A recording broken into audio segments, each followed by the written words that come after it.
මේ කවුරුත් දන්න දෙලුම් ශාකය. අපි දන්නේ දෙලුම් පළතුරක් කියලා විතරනේ. හැබැයි දෙලුම් වලට කරන්න පුළුවන් ලොකු දෙයක් තියෙනවා.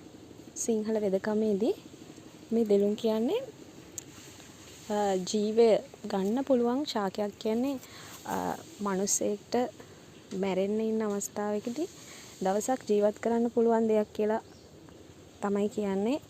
කියන්නේ තව දවසක් ජීවත් කරවන්න පුළුවන් තරම් මේ දෙලුම් ගෙඩියේ තියෙනවා වටිනාකම. ඒ වගේම මේ දෙලුම් දෙලුම් කොළ තම්බලා ඇස් හොදන්න ගන්නවා. ඇස් පිරිසිදු වෙනවා මේවා මේ දෙලුම් කොළ තම්බලා හේදුවාම.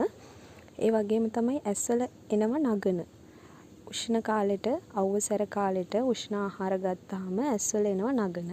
ඒ නගන වලට නගන අඩු කරගන්න සිංහල වෙදකමේදී භාවිතා කරන්නේ මෙන්න මේ දෙලුම් කියන ශාකයේ කොළ තමයි.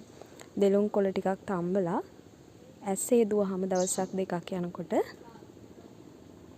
මේ නිකම්ම ඒ ගෙඩිය නැති වෙලා යනවා.